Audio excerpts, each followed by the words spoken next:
Hallo und schön, dass ihr wieder dabei seid, heute bei Kreativ-Reich die Kika-Plauderei. Ich bin Kerstin und möchte euch meine neuesten Ideen vorstellen. Ideen von mir für euch, mit Liebe gemacht, ausgefallene Sachen, besonders anders, und lasst dich mal überraschen, was daraus wird. Mit einfachen Mitteln nachgebaut, nachgebastelt und. Immer mal was Neues, für jeden Monat des Jahres besondere Sachen. Und heute, Überraschung, und los geht's.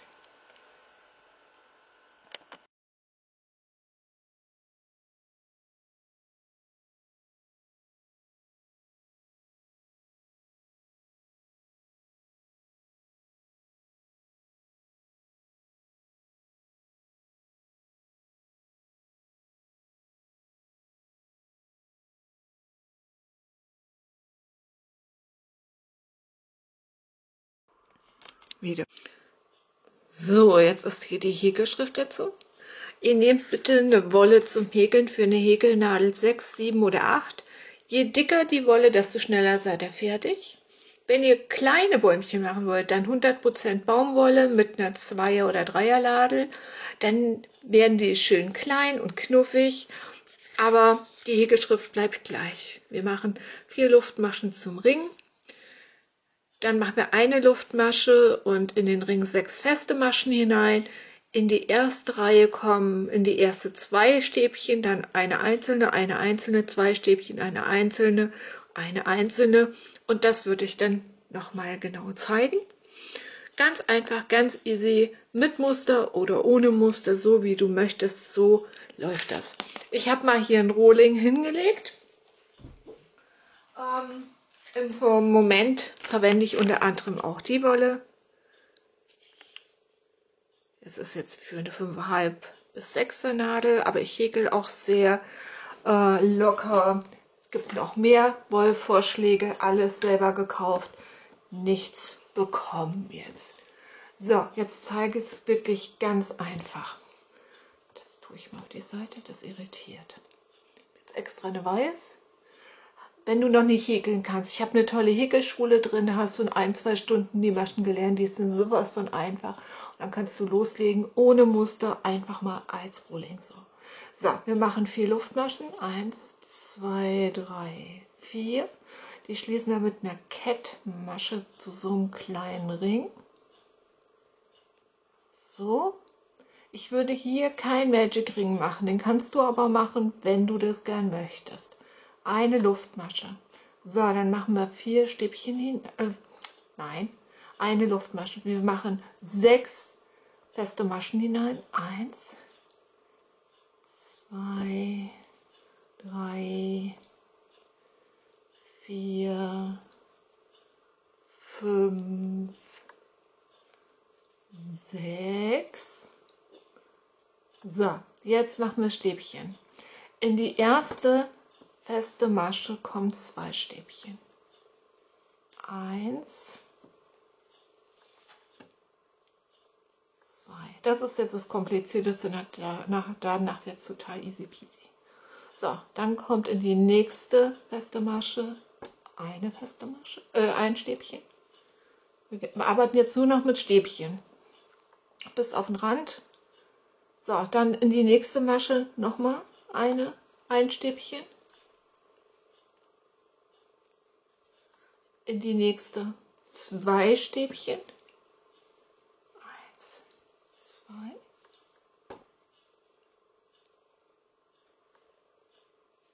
Und dann brauchen wir noch mal 2 Stäbchen. 1, 2 einzelne, 2. Und dann sind wir wieder vorne. So, und dann haben wir als erstes hier die Pärchen. Und dann machen wir es beim ersten Stäbchen vom Pärchen immer 2 Stäbchen. 1, 2. Dann machen wir wieder einzelne Stäbchen. 1, 2.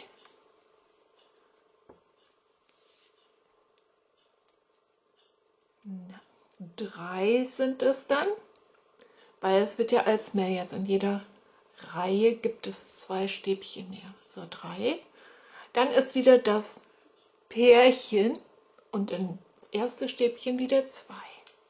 1, 2. Dann wieder die einzelnen, dann kommt wieder das Pärchen und das erste vom Pärchen immer 2 Stäbchen gemacht. Und dann wird das als und als größer. Das ist sowas von einfach, dass wir dann wirklich so ein schönes Dreieck mit Muster oder ohne Mustern. Das Muster zeige ich nochmal extra.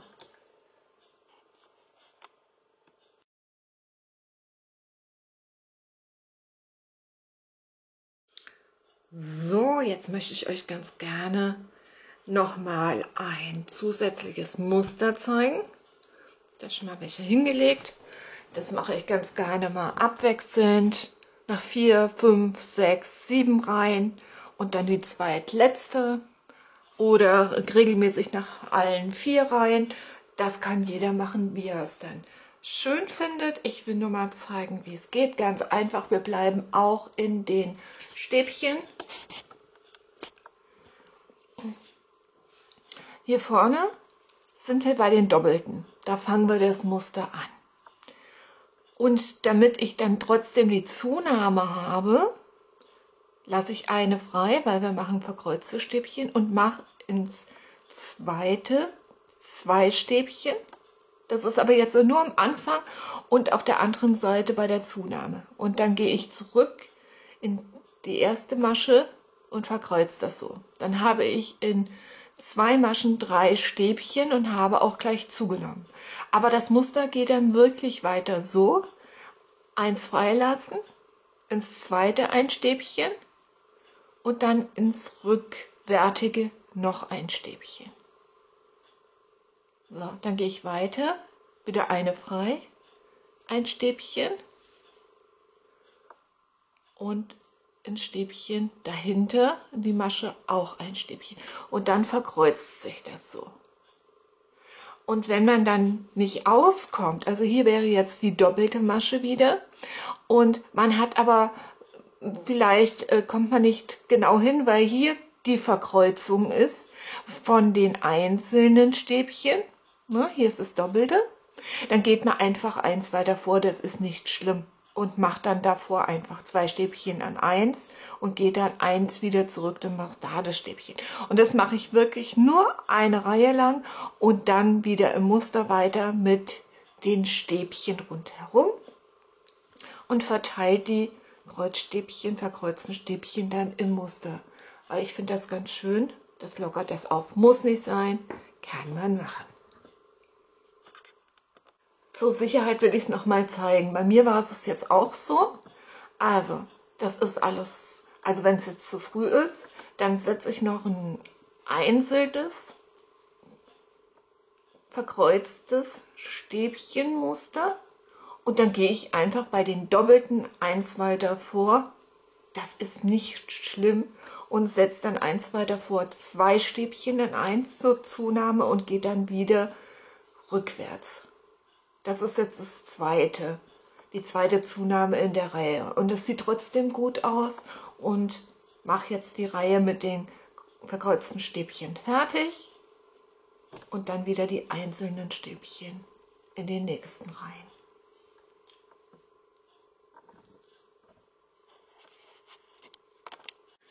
So, wir kommen zum Abschluss. Hier sind jetzt die Anfangszunahmenmaschen.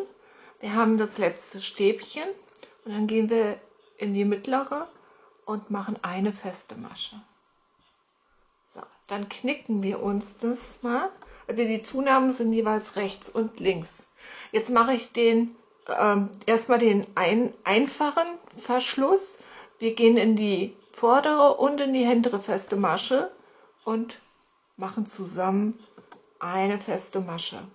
Wenn es ein bisschen weiter ist, das Ganze, du häkelst locker, dann kannst du auch mal in eine Masche 2 feste Maschen machen, damit das wirklich schön weit wird, nicht zu eng. Und dann müssen wir, also wir knicken es dann, man kann eine Stecknadel nehmen und gucken, wo genau die Mitte ist. Und etwa so 2 cm davor stoppen wir mit dem Zusammenhäkeln. Das machen wir jetzt erstmal. Bei mir sind das noch 1, 2, 3, 4, 5, 6, 7, 8 Maschen.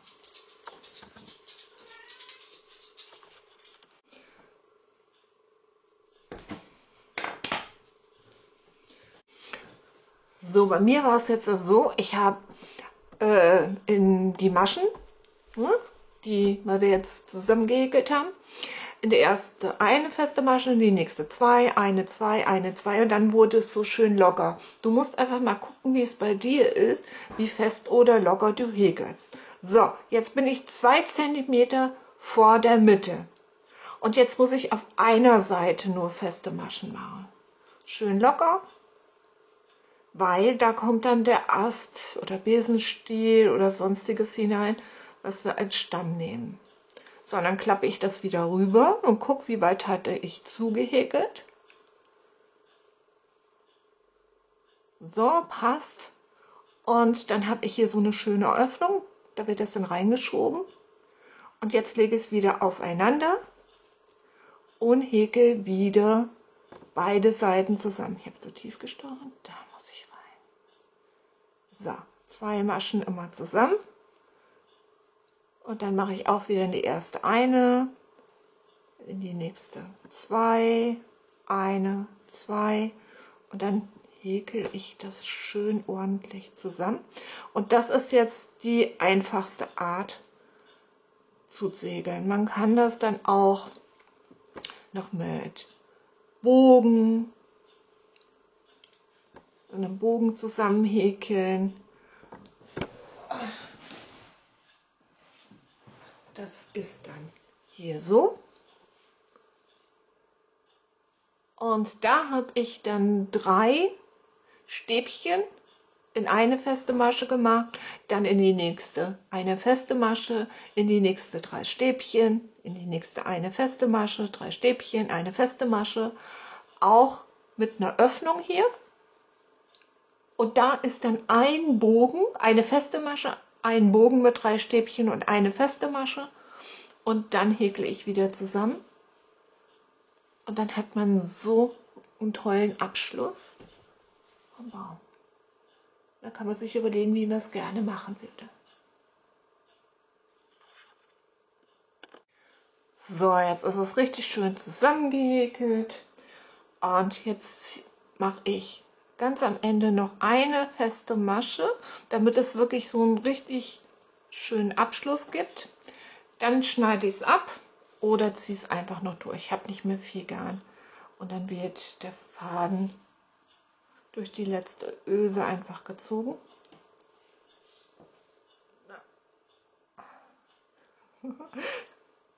Fest, abgeschnitten, vernäht, fertig ist es. Und das Restgarn, wenn man jetzt keinen Ast hat oder Besenstiel oder sonstiges, dann geht es auch, vielleicht hast du zu Hause noch die Schaschlikspieße aus Holz, die zum Grillen sind oder sonstiges.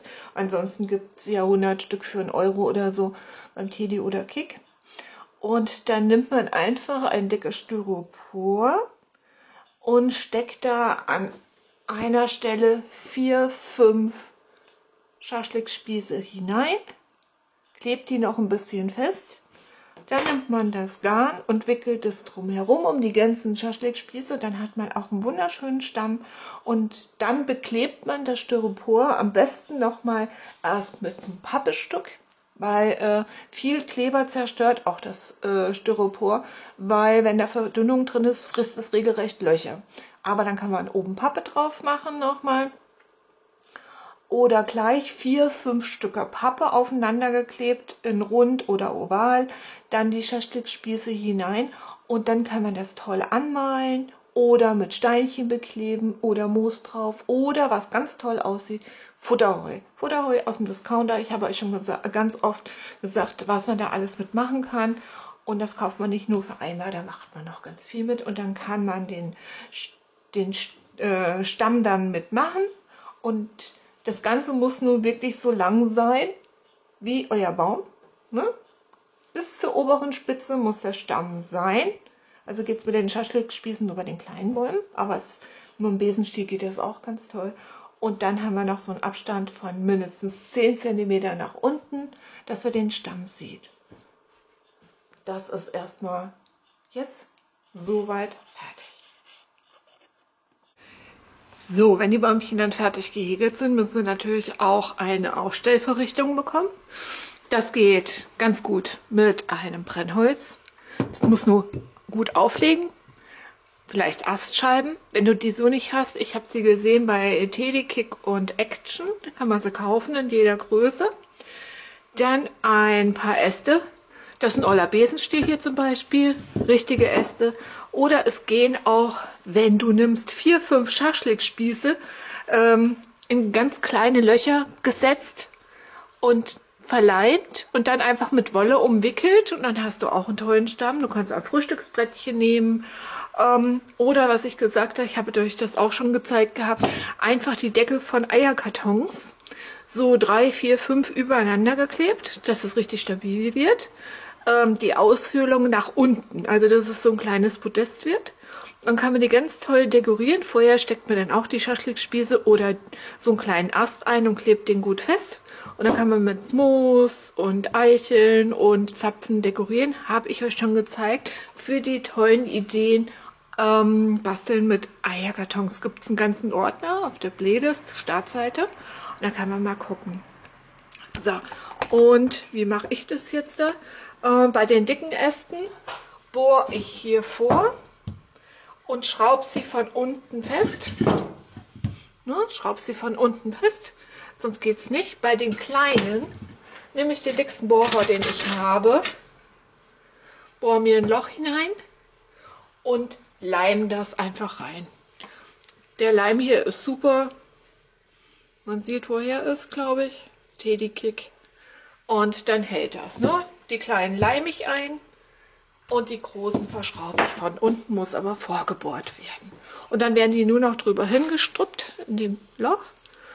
Und wenn es nicht ganz so dolle steht oder so, dann rausgehen und den Baum ganz doll mit HLK-Spray einsprühen oder mit Wäschestärke. Das ist alles und dann sehen die ganz toll aus. So, jetzt habe ich schon mal 2, 3 fertig gemacht. Die stehen auch auf den Ständern und natürlich kann man sie beleuchten mit einer LED-Lichterkette, wie hier. Am besten aus Draht. Mit Timer, ohne Timer. Natürlich geht es auch an der Steckdose. LED muss es nur sein, alles andere wird heiß und wird brennen. Wenn man jetzt die Äste hat, dann kann man die LED-Lichterkette wunderbar an den Ästen befestigen und runterführen. Hat man jetzt nur einen Stab, wo es nicht so hält, dann schraubt man ganz oben quer 1, 2, 3 Schrauben ein, also einmal hier, dann da und da.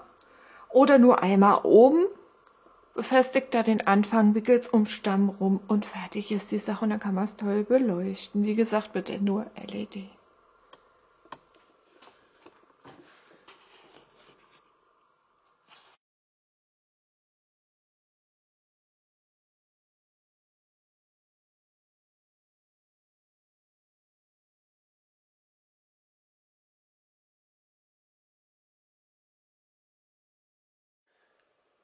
Und dann sage ich danke, tschüss, alles Liebe, toll, dass ihr da wart.